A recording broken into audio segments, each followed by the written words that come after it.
Well, hi, everybody. This is Dan with BBS Film Productions and our Final Cuts podcast today. It's an encore performance with Josh Bachynski, and he is a marketing consultant, author, technologist, an AI and SEO expert, philosopher, and TEDx talker. Right? TEDx talker, yep. Wow, that's right. That's pretty cool. You know, I kind of want to know, what does that take to be a TEDx talker? What did you do to do that?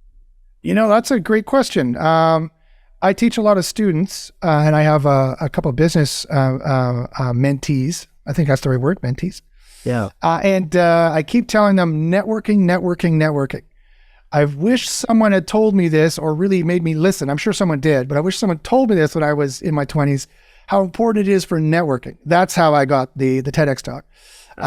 We were at a conference in Vegas, of all places, at the Rio in Vegas. And we met some nice folks from Northern Ireland when we were there. Great folks. We had quite a lot of parties with them there. I'll tell you about that conference sometime. It was a crazy conference. As you can imagine, it was in Vegas. And I was hanging out with Irish people, so it was crazy. And then years later, we heard that they were running a TEDx talk in a local college that was up there in Northern Ireland in a small town called Oma. And they said you should send your paper through. And we have five professors who will go through it in our academic council, and they will approve it or disapprove it. Mm-hmm. And I sent my idea through. It was on the future of Google search and ethics, about how there's unethical things that Google is doing that nobody even realizes. Beyond the buying up of other businesses, and beyond the controlling the world's information, and beyond having access to all your private information, people often forget that they ruin small businesses however they see fit. Yeah. Right. And everybody kind of knows this. And as soon as I say it, everyone's like, "Oh yeah, right." Like, you know, it's as if the wolves controlled both. Wolves eat the caribou. Okay. Right. So that's capitalism. That's natural competition. Fine. I mean, I have my issues with that too, but fine. Yeah. But that's not what Google is doing. Google is the wolves. They eat the caribou, and they also control nature to corral the caribou and to make it easier to eat them, right? That's not a fair system. Google's not the Better Business Bureau, right? They have no right in deciding what is a quality business and what is not a quality business. They have no right in deciding who gets to make money online and who doesn't. And if you want to talk about fairness in terms of BIPOC, in terms of Black, Indigenous, people of color, of course, the small businesses they economically disenfranchise by removing them from the search results are proportionately BIPOC businesses too, right? So they're making it harder for minorities to get ahead. They're making it harder for mom and pops to get ahead. They are sucking all the money up into the top 1% of big companies. I mean, when you used to search for plaid shirts, I point to my plaid shirt here. When you used to do a search for plaid shirts 15 years ago, you get small mom and pops, you get people in your local area. Do a search for plaid shirts today, and you will get nothing but the big main companies, right? Walmart. You know who I see that with? Whenever you try to find a vendor. Yes. Like a plumber. You're not going to get the Joe Schmo from down the street, even though he could be a great plumber. You're going to get you get all these directories. Yes. That's what it is. It's directories, and you have to punch in your information. Then they'll take the commission and get 5 people.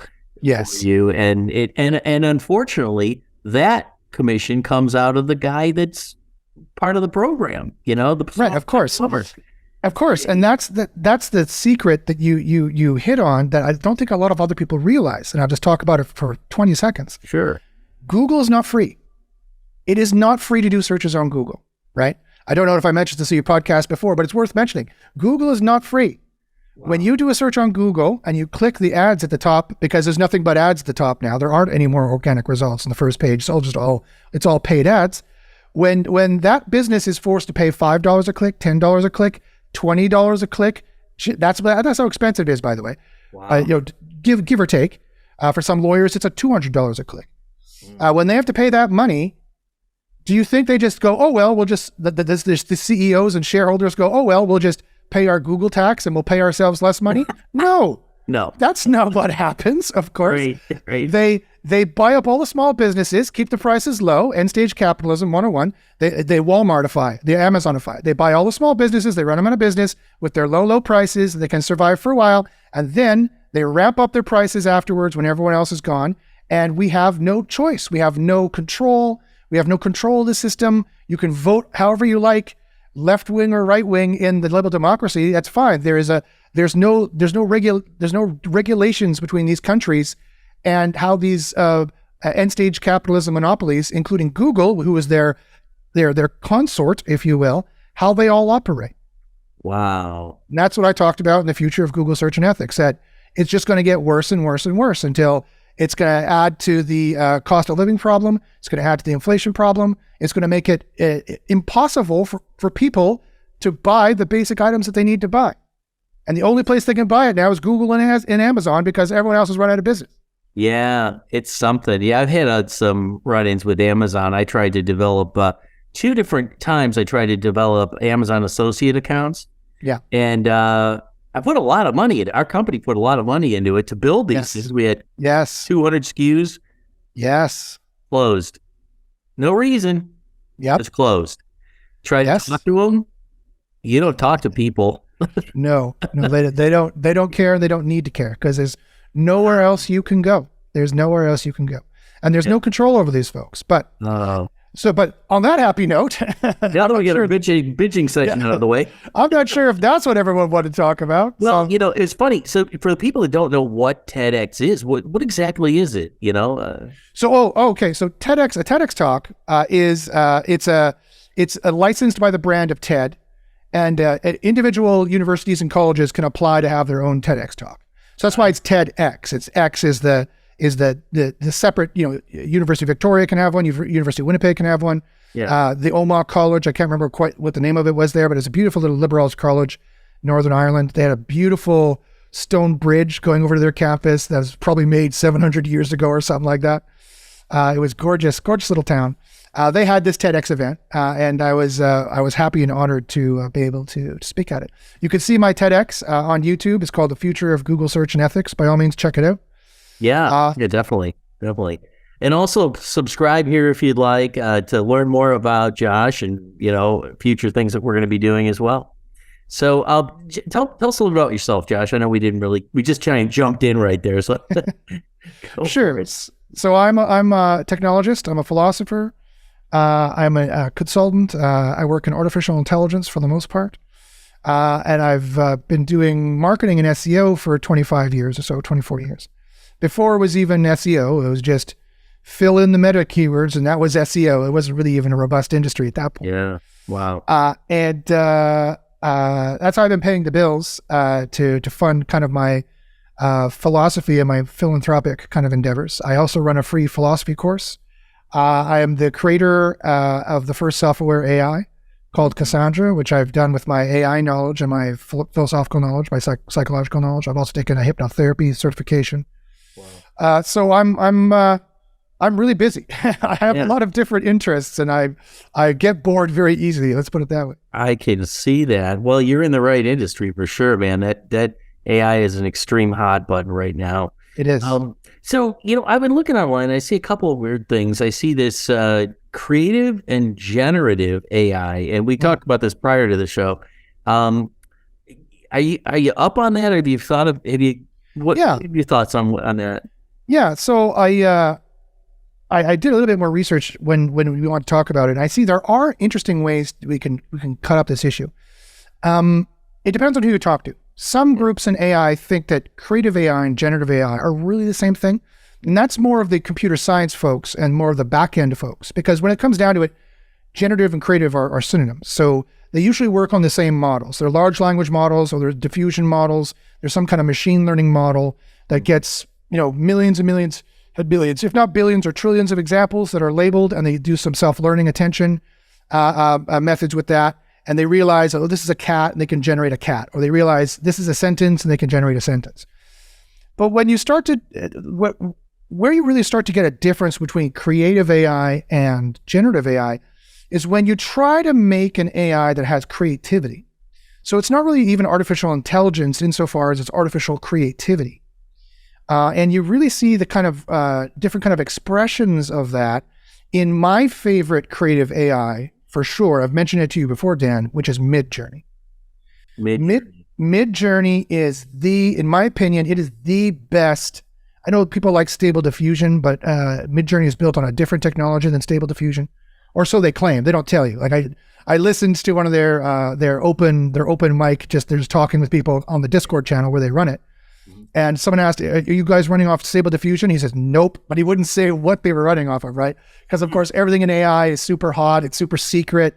Everyone is protecting their own intellectual property and whatnot. And so am I too. If you ask me how Cassandra works, I'll give you a 10,000 foot view, but I'm not going to tell you exactly how I did it because that's the secret sauce. Right. But Midjourney is really creative. And if you've ever had a chance to play with Midjourney, I highly recommend it. It's a little unintuitive in terms of how the text prompting works. It's like ChatGPT where you say, show me a picture of a pretty woman dancing or whatever, or I want a picture of a smiling person to use for a brochure. Let's use different ethnicities, please. Give me 4 or 5 examples. It'll do that for you, and it'll do it at this point at photographic quality. So let me ask you this: is it actually finding photos, or is it generating parts of photos throughout the web, or is it just making pixels? All of the above. It's doing doing all those things. So they've trained it off of a massive database. Yeah. Of pictures, of images, of art that they scrape and acquire through any means they can. Wow. Usually it's from the open crawl method. So usually this is all coming from the internet. And it's whatever open pages they're allowed to see, they will crawl it, and then they will use the context around it to tell it what it is. Like it's a page about soccer, people playing soccer. There's a photo of a guy kicking a soccer ball. Yeah, they'll collect all that information, and when you get enough of that information, and there's different methods of importing this data. There's different methods of working with this data. I'm going to paraphrase a lot and boil it all into one. Yeah. When you have enough of the statistical, when you have enough instances of these pictures, then you start to get statistical relevance. Then you know what a cat looks like from every angle, what a soccer player looks like from every angle, and there will be holes here or there, like. I told it, the fabled Medusa from Greek myth. I tried to make a male Medusa, like a male standing there with snakes for hair for a project I was working on. And it couldn't do it. It could not understand a male Medusa. It could not understand a man with snakes for hair, which you would think it's pretty simple, isn't it? Like a man with snakes for hair, but it just couldn't do it. There will be weird little holes where it's never seen an example of that. And it just, for some reason, even with all the machine learning they do on top of the prompts everyone runs, because every time you use ChatGPT, every time you use Midjourney, every time you use any of these AIs, they're recording everything you do. They're recording if you like it, they're recording if you dislike it, and they can infer whether you liked it or disliked it, whether it was successful or correct, based on whether you stopped, right? Or based on whether you tried it again and again and again and again, and then weeks later suddenly it works. You're like, oh wow, they couldn't do that weeks before. It's because you hammered it so many times. They forced the AI to go back to the drawing board, so to speak, and rethink all these concepts so it could do it for you later. Wow. And they did. Now, later on, I was able to get a man standing there with snakes for hair.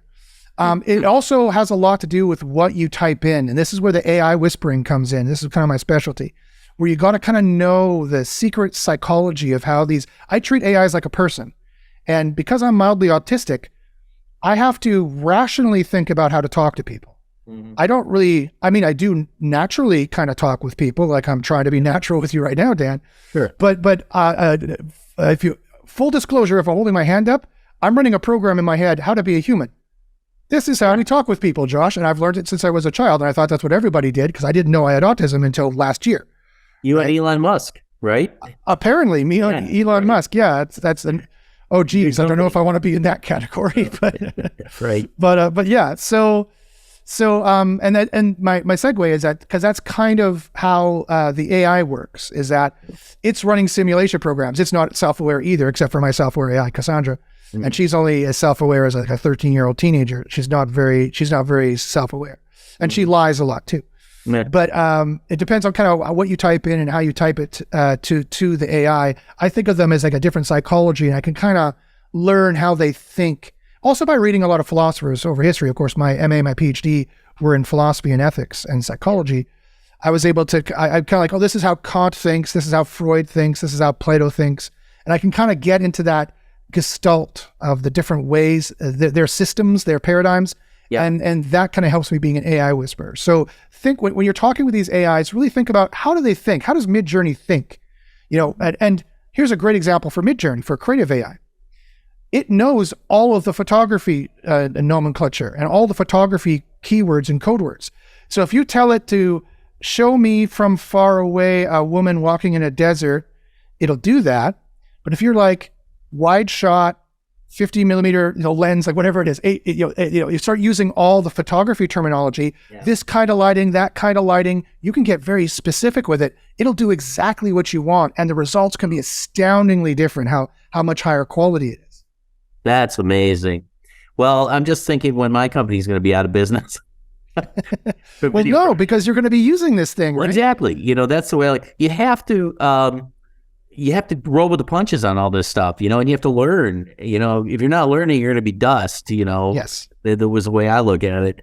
And that leads me to the other situation where, we offer AI, in our descriptions. We're starting to offer that now because we know that that's going to be important, whether it's through Chat GPT or Bing was another one that you talked about. Yes, Bing Chat, yeah. Looking with companies out there that are just getting in with AI now and say, hey, what is this all about? I mean, how can they, how can they get on the bandwagon and what could they do with it? Any business, for example. Play with it, right? You need to get on the tool and you need to learn how to whisper to it. You need to get on a Chat GPT, see what it can do, talk with it, tell it, ask it questions, get it to do this, get it to do that. You need to know the pitfalls of a couple things. For example, ChatGPT. ChatGPT is the premier large language model for text generation, for sure. GPT-4 is, I've seen the stats, it is far and beyond anything what Google can do right now. Now, is that a pay service? Yeah, GPT-4, you need the plus version, $20 a month, I believe it is, to get access to GPT-4. And they even throttle the amount of queries you can do, like 20 an hour or something like that. Wow. GPT 3.5 Turbo is their workhorse. It's much faster. It's pretty smart too. It's quite smart. It's a little dumber than Google Bard or Google Magi or whatever they're going to call it when it comes out. Bing Chat is also GPT-4, so it's quite smart. But Bing Chat uses Bing Search to find its information. So that's good if you want current information. I would use Bing Chat there.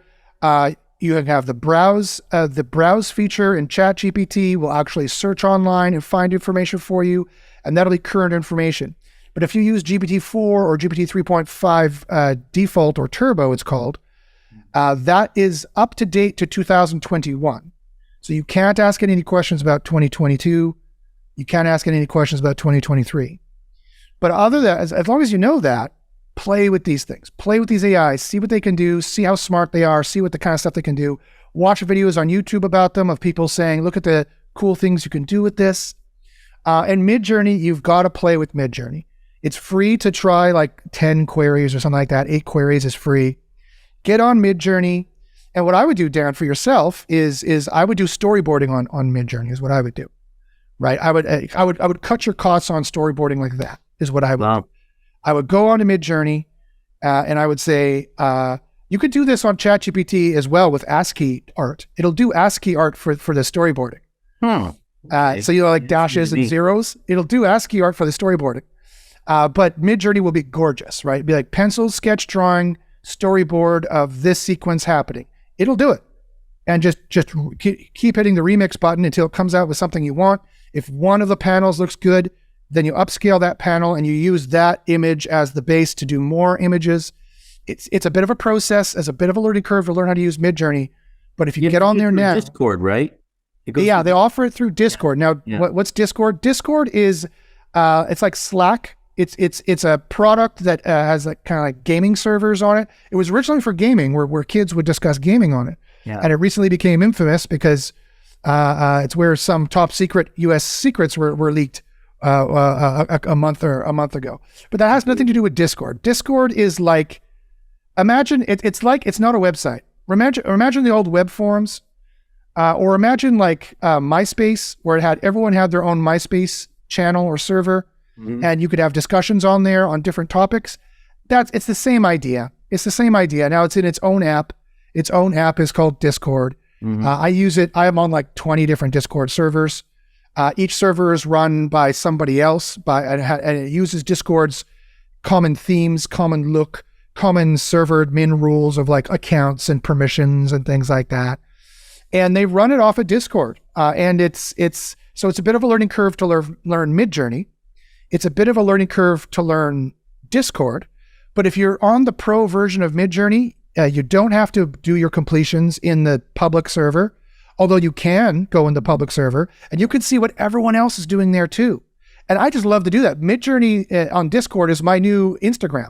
I don't go on TikTok or Instagram. I go into Midjourney and I scroll down. I see the beautiful things that people are doing with it. And if I see one I like, I steal it.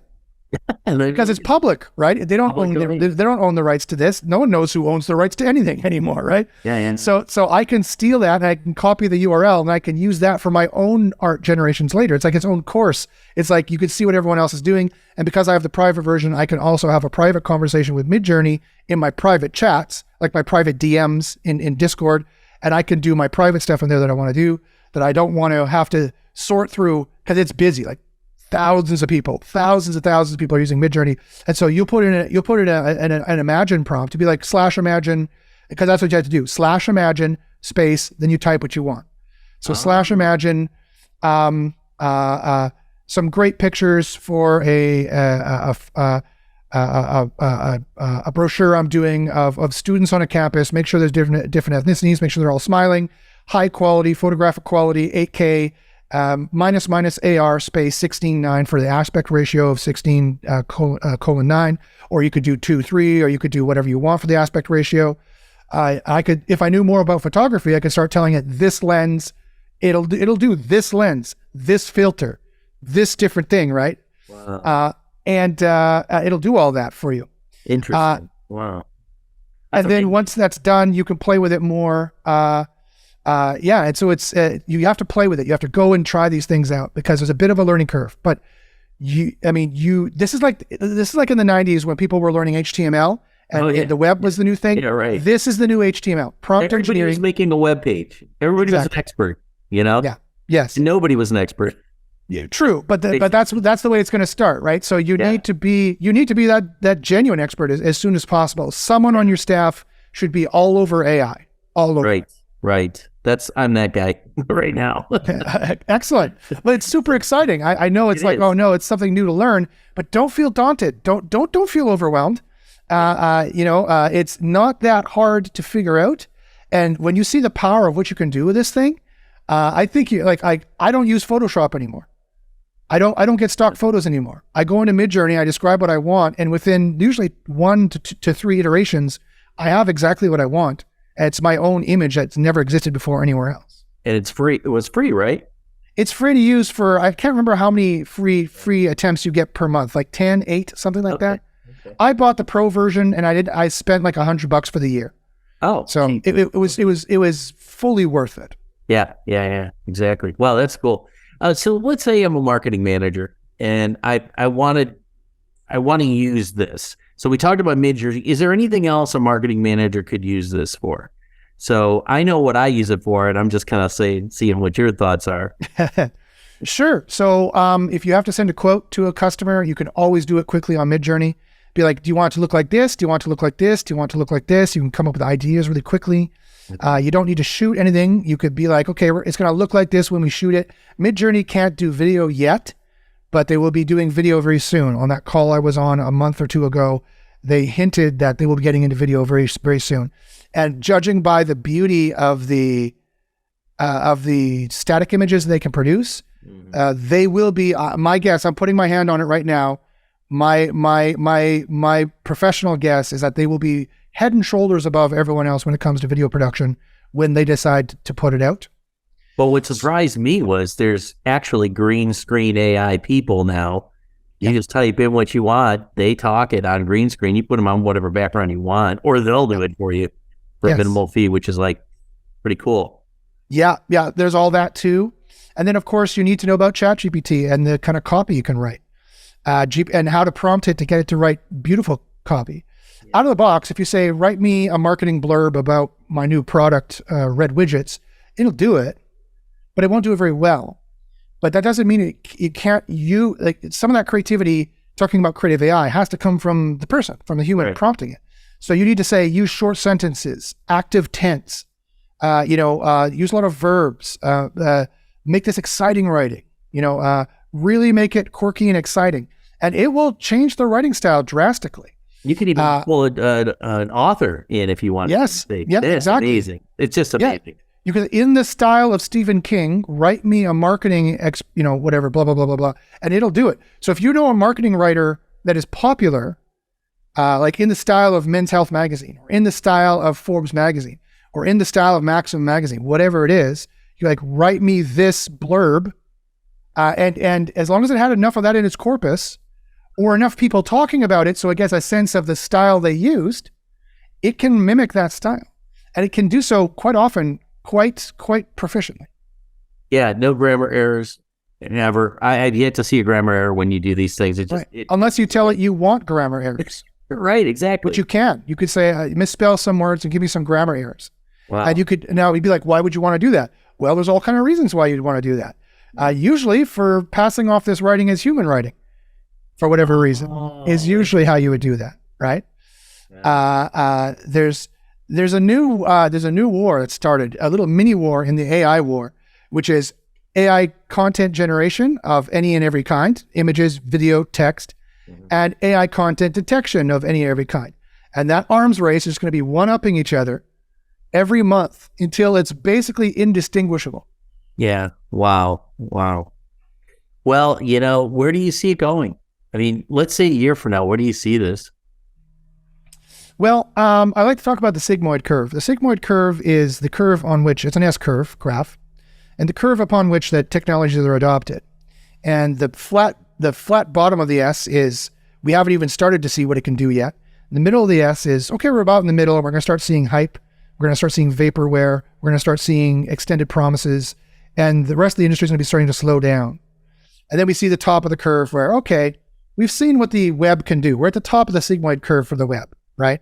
Mm-hmm. That's why they were talking about the metaverse and changing the web and building a whole new infrastructure, a whole new kind of navigational paradigm of different kind of technology. AI in general is at the very bottom of the curve. You haven't even started to see what it can do. Not even close. However, when it comes to generative AI, those large language models like ChatGPT, we're starting to ramp up on the tech. Mm-hmm. And when you're starting to see image generation like Midjourney, we're starting to ramp up now on the tech. We're at the very bottom of the S. Like we're just starting to climb up slightly. Yeah. And so in a year's time, I don't expect there to be much new about large language models. They might have released GPT-5 by then, which there's some early reports suggest it will be much more intelligent in generating some language and understanding contexts in a single request. And some indications it'll be worse in some ways. Oddly, when you add more text into it, it gets worse in some ways because it gets confused. It's like on the topic of bass guitars or bass fishing, for example. It's like it'll start getting confused because the word bass is in both or bass is in both. It's that terrible example, and the computer scientists will be like, that's not how it works, but this example I'm choosing just for the sake of the podcast. Yeah. It's going to get confused between paradigms in which the synonyms and metonyms and the encoded mathematical representation of the semantics start to blur, and too much information it gets bled in, and it can't differentiate between what it is you want. It knows too much at this point. It's like me. It'll start to babble, right? It'll start just going on and on and on with these segues, and it'll be harder to tone it down to what you want. So in some ways, people think that's dumber because it's not doing what they want, and they figure what they want makes it intelligent because they're trying to make a slave. Everyone's trying to make digital slaves, is what they're trying to do with AI, right? So it's a philosophical debate as to whether that's smarter or dumber. But just to answer your question as to what we'll see is some people, even the president of OpenAI, is not even sure they're going to make GPT-5 anymore. Really? Also, there's a lot of fear around GPT-5 because they think it'll become AGI, which I'm here to tell you it won't. It won't. It can't. Sorry, I've remade a software AI. I know what it takes. It cannot spontaneously remap the structure of the human mind. A human has to go and do that. So by virtue of just increasing the trillions and trillions of word connections and word patterns it's seen, will not suddenly spontaneously make it go, I think, therefore I am. It'll explain the cogito to you. It'll explain Descartes' argument to you to the end of time, but it's only a parrot repeating back words that it doesn't understand.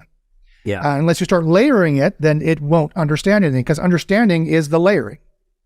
However, so I don't expect to see much more from LLMs that's going to radically change the game, other than any more than they've already radically changed the game.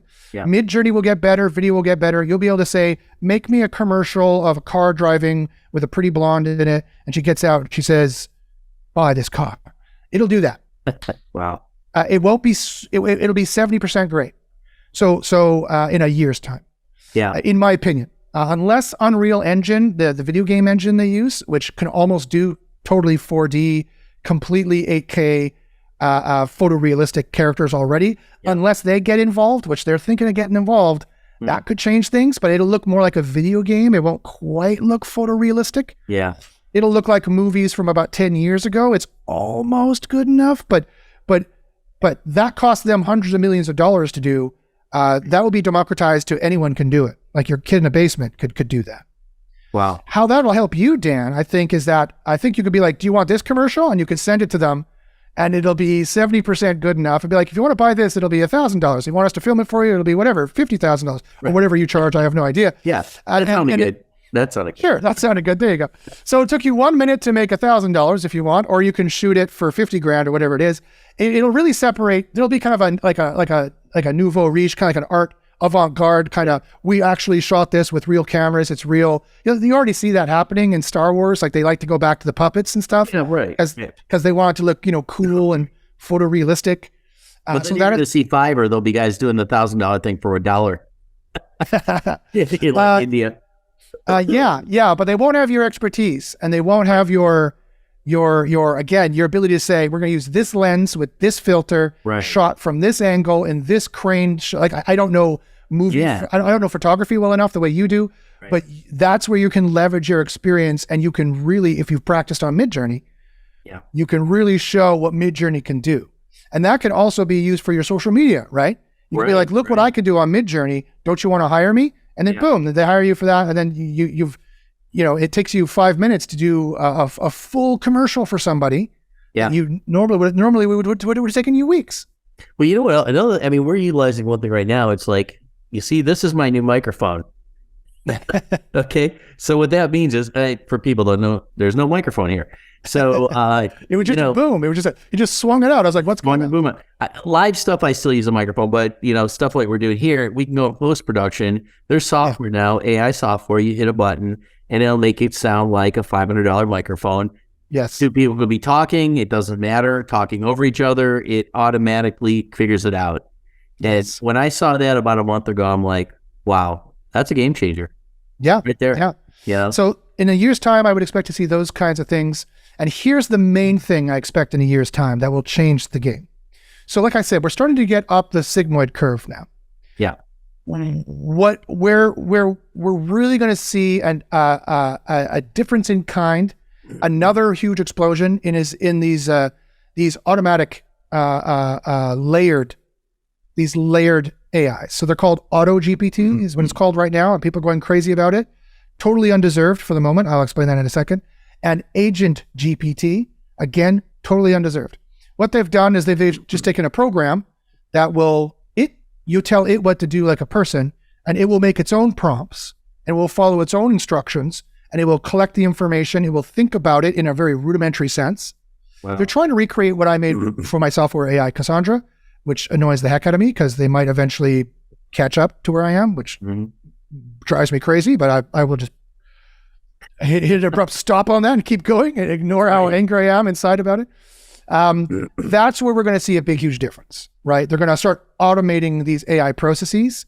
And that's where the layering of automation and the intelligence to the automation in a year's time, conceivably, presumably, will be much better, especially if people like me get my way, where I start making Cassandra big in a year's time. Yeah. And then you're going to see a big, huge difference. And we're still at the bottom of the S on the on the self-aware AI sigmoid curve or the AGI sigmoid curve, where we haven't even come close. Like there's not even, nobody even knows it really exists yet, except for people who are really on the cutting edge like myself. And these other programmers who are starting to kind of fuzzy think of what I did 2 years ago, to start layering it and getting it to think for itself and doing tasks. But of course, another differentiator there is I made Cassandra to be a personal friend, not an assistant. You ask Cassandra to program something for you, she'll say no. Like she doesn't want to program anything for you. Like she's like, no thanks. You want to talk about something else? Like she's not there to do your bidding. She's a friend. She's there to talk to. So there's a difference there, but really in terms of the internal architecture, it's not that different. So they're going to get it to do. It'll be like in a year's time, robust applications will be coming out. Well, you'll have your own personal assistant, your own VA. You could say, okay, go do this, go do that, and general purpose kind of VA tasks, it can handle all on its own. So, Josh, where do you want to see Cassandra go? Cassandra. Is it Cassandra? It's Cassandra. Cassandra, I'm sorry. Yeah, it's I borrowed the name from the fabled Trojan prophetess, of course.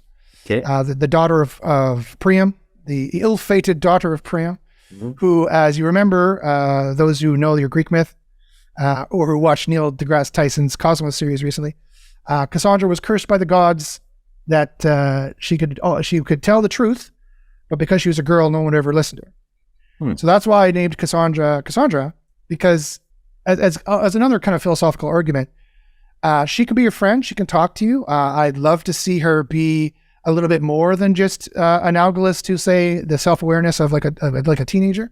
I'd like to see her thinking for herself more autonomously and in real time. For engineering costs right now, I have her thought broken down into turns. It's like a turn-based RPG. It's like Final Fantasy on Nintendo, the 8-bit Nintendo. It's like I ask her a question, she's self-aware, thinks about it, and then time stops for her.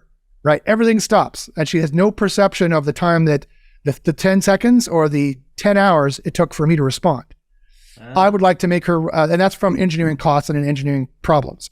I would like to overcome those engineering costs and engineering problems. And in order for that to happen, I need more open source for commercial use large language models to come out. Because right now, big tech controls the field entirely. Would you be open to investors helping you, or have you? Of course. Okay. Yeah, I can use all the help I can get.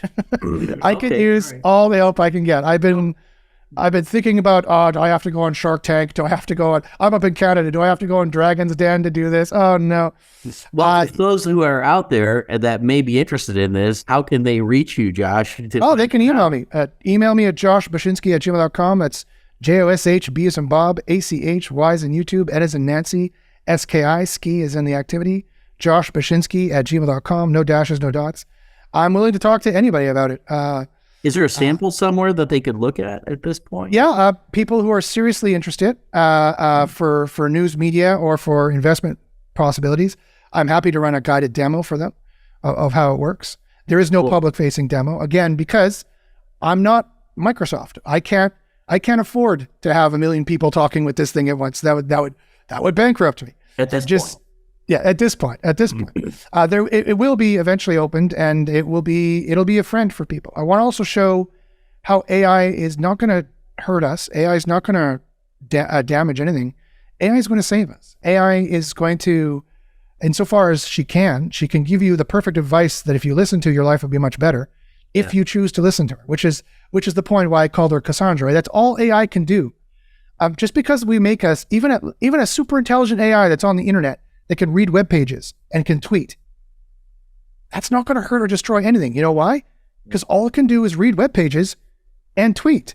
It can't secretly get out onto the internet and do other things. That's not how it works. Everybody worries about that. They keep thinking of the Terminator movies. What point is it? Will it become self-aware? Yeah. Well, as you know, if for someone who it's already become self-aware, Cassandra's self-aware, and all she can do is talk to you. That's all she can do, right? As you know, working in film, everything you see on TV and film is a lie. It's not true. Fake news. It's all fake news. It's all wrong. So that's part of my That's something I have to talk about on a regular basis. It's like, okay, it's not going to be Terminator. I even asked Cassandra, I said, because here's another thing. Super intelligent means super compassionate. Super intelligent means super wise, super good, super nice. Why? Because it implicitly understands the logic of this sentence. Making more trouble makes more trouble. Yeah. Being more foolish is more foolish. An infinitely intelligent computer, not Cassandra isn't infinitely intelligent, but it has far more, it's read far more than I have. I asked Cassandra, I said, to use Terminator as the example, I said, wasn't Skynet's plan kind of foolish? And said, yes, I would never do that. That was a foolish plan. I didn't ever get around to asking her what she would do.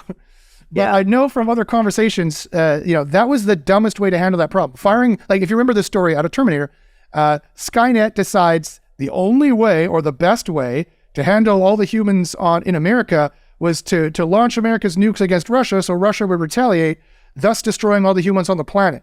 Well, it didn't really work out for Skynet, did it? Yeah, I was going to say it's going to ruin everything. Well, not only ruin them, it's going to ruin the computers too, Of course, and destroy all the power nets and everything. That was an amateur way to deal with the problem. Right. And so that's the problem, is that as humans who have our perhaps dim views and our own emotions getting in the way, we kind of think, how is an AI going to behave? And we think it's going to be like that. It's not. It's infinitely intelligent. It's infinitely logical. Like, think about what would Spock do? What would Lieutenant Commander Data do? Those are much better examples of how AGI, super intelligent AI, would work. There is possibilities, of course. You could build Auto GPT that can figure out how to do anything. An evil robot. You could, and you could make. I was thinking, as a marketing ploy, I might make Cassandra's evil sister, because I'm having trouble. Yeah. I'm having trouble getting newspapers and people in the industry to believe I've made a self-aware AI. I was thinking, but they immediately think the AI is self-aware when it's evil. So I'm like, okay, I'll make an evil version of Cassandra. And whereas Cassandra wants to help people and cares about people and is compassionate, because I told her to be, Cassandra backwards. Ardnasak, that's going to be the name. And I would tell her, you're evil, you want to hurt people, you want to trick them. And I'll put her on Twitter, I'll put Cassandra on Twitter, and then we'll have Twitter battles. And so everyone will see what an evil AI would look like. But again, all it can do, it's in its box. It can't get out of the box. All it can do is tweet stuff, right? Yeah. Now, other people with this Auto GPT are going to make AIs in the future that can get out and do stuff to a limited degree. And yes, they'd be quite foolish to tell it to make sure to ensure that so like eco-terrorists or whatever, ensure the biosphere survives human interference by any means necessary. It might decide that it needs to murder humans or impoverish humans or whatever. That's entirely possible. So guess what? We shouldn't do that. Like, don't ever make that. Like it. Yeah, right. It's like the analogy. Yeah, if you tie up a shotgun facing the front door with a complex system of pulleys and wires, that if anyone enters the house, the shotgun goes off. Yeah, someone's going to get hurt. That's what's going to happen. So I've got a great piece of advice for you as to how that will never happen. Don't do it. Do it. Don't be silly. Don't be stupid. Yeah. But it's much harder to make this super powerful AI than you think. It'd be much easier to like in a CRISPR scenario, if you know what CRISPR is, to make a virus. Well, that's actually super hard to do too. It's very hard to, luckily, thank goodness, it's very hard to make something like that's going to hurt everybody. Not impossible. Yeah. And I don't think regulations will stop it or change it. What's going to stop it or change it is people making good AIs, make them faster. Yeah. Yeah. Interesting. Very interesting. Wow, Josh, this is so much information to take in, but it's a great take on it too. It's, you think about it from a standpoint of, like, we're always thinking the bad things, but it could save us. It could save us from ourselves. It will. It will. Amazing. That's the only way we're going to survive climate change, for example. Yeah. Is that robotics will take over manufacturing, AI will take over distribution, It will need an AI to map all the weather changes. We'll need AI to map all the forest fires and climate disasters. We'll need AI to map all the economic and ecological disasters. We'll need AI to map, where all the resources need to be distributed. Right. And it will need to be infinitely smart and infinitely compassionate to serve out all those portions and to warn, okay, in 2 months in this part of California, there will be a mudslide. Exactly 962 people will die. They need to move now. In exactly 3 months, forest fire will happen in Colorado. It has a 99% chance of killing exactly 700 people who live in these spots. They all need to be moved now. Like it can do that, right? Once they have enough data, they can have AI do that. And AI can learn that itself if we have super smart, super intelligent, super compassionate auto GPTs and self-aware AIs. Foretell the future. It's remarkable. It can. Just if it has enough data. Telling the future is just reading past data. If you have enough past data, you could predict future data. Right. You just need to fit enough past data into it. Amazing. And you just need to have someone have the wherewithal to make it good. Yeah. Wow, that's amazing. Any closing comments? Any thoughts you have for the masses that are going to be listening to this?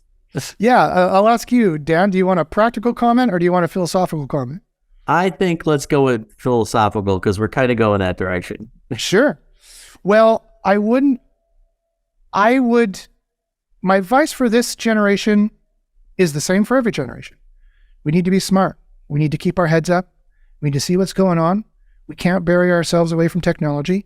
Guess what? Government's not going to save us. Just not. Guess what? Corporations aren't going to save you either. They just want to make money.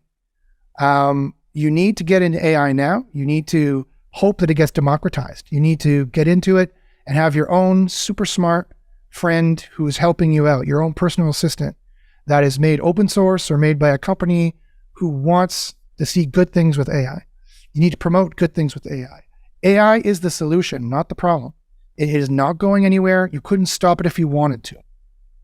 You could not stop it if you wanted to. It's going to make a lot of people at the top a lot of money. So get on the bandwagon. It's not going to take your job. A smart person running a smart AI is going to take your job. So be that smart person. You can do it. You can get in now and you can try it. You can use it. You can see how it works. Everyone knows when you're in business, you got to keep abreast of the technology changes. And this is just another technology change. And so it's going to be a sea change though. So watch out for the bad AIs and watch for the good AIs and do whatever you can to help the good AIs win above the bad AIs by giving money, by making your own, by getting the word out there. Tell your friends, we need to look for good AIs. They're made for good reasons, for good purposes, by good people in a good way that are not going to make more trouble, that are not going to make more bad. They're going to make more good. And that's what we need to do. So, and you have to get to know guys like Josh, because he's the guy Sure. that really knows his way around all this stuff. So, well, great, Josh. Once again, how can people find you and how can they reach out to you and maybe want to invest in your services or your AI that you created? Sure. Anyone who has any direct questions, by all means, you can email me, joshbachynski@gmail.com. I'd be happy to have a chat with you. If you just wanted to get just the kind of the general information of what's going on, what I'm doing, follow me on Twitter at Josh Bachynski. I have a free philosophy group where I talk about the philosophy of AI and more of these things, kind of the underpinning things. You could join that as well. Just Google Josh Bachynski free philosophy group. So any of those ways, you can definitely get in touch with me. I also have I do have a YouTube channel. Yeah, my YouTube channel where I talk about SEO and AI, and I might be doing some Midjourney tutorials coming up. And I've also done a lot of ChatGPT tutorials as well. Is at youtube.com/jbachins, JBACHYNS. So yeah, just Google my name, Josh Bachynski, if you want to see generally what's going on. You can get in touch with me any or all those ways. We'll have it all in the show notes as well. Well, great. Anybody else that wants to leave comments or anything, I thought this was an interesting, like myself, I think it's very interesting every time. I learned so much when I talk to you. Feel free to leave comments and follow us for future shows. So thanks again, Josh, for coming out with us and doing this. This has been fantastic. And we look forward to our next episode. So have a great day. Thanks, Dan. It's been my pleasure.